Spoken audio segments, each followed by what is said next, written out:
আসসালামু আলাইকুম। আজকে আমি আপনাদেরকে দেখাবো ওই নব থিয়েটার যেটা বিজয় সরণিতে অবস্থিত এবং এটা সম্পর্কে বিস্তারিত আমি আপনাদেরকে জানানোর চেষ্টা করব এবং দেখাবো। তো এই হচ্ছে এখানে কি, কি আছে, কোনটার কত দাম ওইটা আমি আপনাদেরকে ১ম এই দেখিয়ে দিলাম। ওটা আপনারা পজ করে দেখে নিবেন। আর এই যে তারপরে আমরা একটা টিকেট কেটে ভিতরে ঢুকে গিয়েছি। আমরা একটা টিকেট কেটেছিলাম কারণ হচ্ছে ভিতরে চাইলে আরো টিকেট কাটা যায়। তো এইজন্য একটা টিকেট কেটেই ঢুকেছি। এবং পরবর্তীতে যেটা পছন্দ হবে ওইটা টিকেট কেটে আমরা ওইটাতে দেখতে পারবো বা যেতে পারবো। তো এই যে এরকম সুন্দর একটি ঝলমলে পরিবেশে এরকম একটা দিনে চলে গিয়েছিলাম। যদিও এটা শুক্রবার ছিল তবে এটা ২ টার সময় ছিল এইজন্য তখন লোকজন কম ছিল। আর যত এরকম সময় যেতে থাকছিল তখন অনেক বেশি লোকজন আসছিল। আর আমি মনে করি আসলে কোনো ছুটির দিনে বা শুক্রবারে এসব জায়গায় না যাওয়াই ভালো। যদি আপনার সময় থাকে অন্য দিন তাহলে আপনি যেতে পারেন। তাহলে লোকজন একটু কম থাকে, ঘুরে ফিরে দেখে এগুলা খুব বেশি আরাম পাওয়া যায়। তো এই যে পুরোটা কেমন ফাঁকা, ফাঁকা ছিল। তো ১ম এই আমরা এই দিকটাতে একটু ঘুরে দেখলাম। কারণ এখানে হচ্ছে আপনাকে টিকেট কাটার দরকার নেই। আপনি এখানে ঘুরে ছবি তুলে দেখে তারপরে আপনি যেখানে, যেখানে টিকেট কেটেছেন যা, যা দেখার জন্য ওখানে যেতে পারেন। তো তারপরে আমরা আমাদের টিকেটের যেটা কেটেছিলাম ওটা একদম নিচে ছিল। তো এইজন্য আমরা নিচে চলে যাব এবং এখানে কোথায় কি আছে এগুলো সব এখানে লিখা আছে আপনারা সব দেখে নিতে পারেন।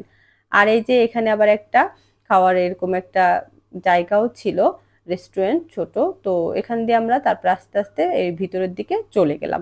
আমি যদিও এর আগে এখানে ২ বার গিয়েছি তবে সেটা অনেক বছর আগে আরো ৪-৫ বছর আগে। এখন আরো এখানে কিছু সংযুক্ত হয়েছে, আরো সুন্দর হয়েছে।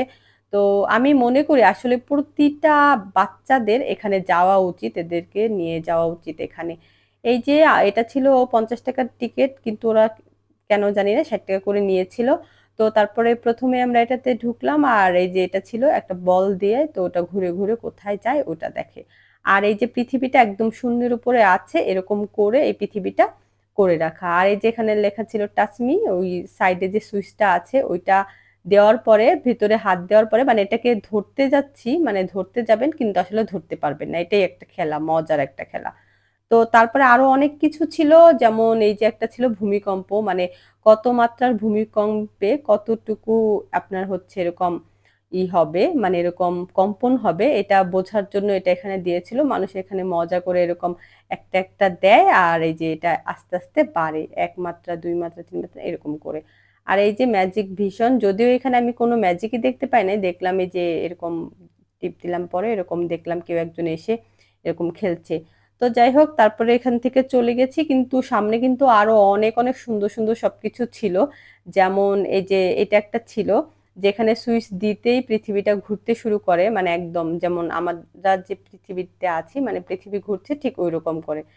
তো তারপরে হচ্ছে আরো সামনে চলে গেলাম। তারপরে এটা দেখলাম যে এই যে টর্নেডো হলে পরে তখন বাতাস প্লাস হচ্ছে এই পানি বা আপনার ধুলাবালি যেমন করে এরকম করে ঘুরতে থাকে ঠিক ঐরকম ঘূর্ণিপাকের মতো এটা এরকম করে করা।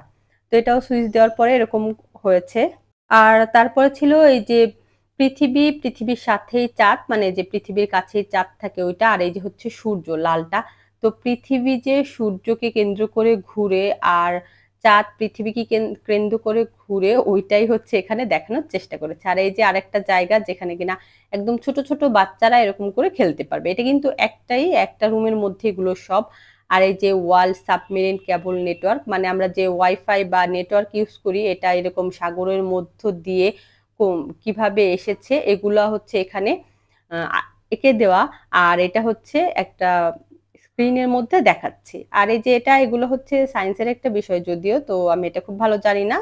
এটাও হচ্ছে সায়েন্সের একটা বিষয় বা শিক্ষণীয় একটা বিষয়। আর এই যে ডিজিটাল ক্যানভাস যেখানে কিনা বাচ্চারা বা যে কেউ এখানে নিজেদের মতো করে আঁকতে পারবে। আর এই যে এটা ছিল গেম খেলা মানে গাড়ি কিভাবে চালাতে হয় সামনে পিছনে আগে পিছনে। তবে এটা খুবই টাফ ছিল। মানে খুব একটুখানি এদিক সেদিক দিলেই এটা অনেক বেশি দৌড়াচ্ছিল সামনের দিকে পেছন দিকে।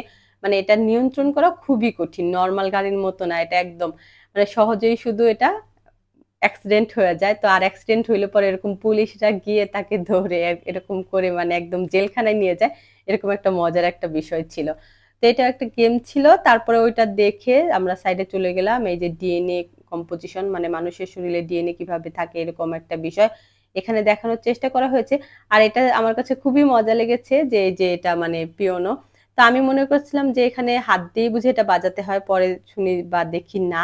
জাস্ট এরকম আপনি ওই সুইচটা দেওয়ার পরে হাত এরকম করলে এটা সুন্দর শব্দ করবে। এটা খুবই একটা মজার বিষয়।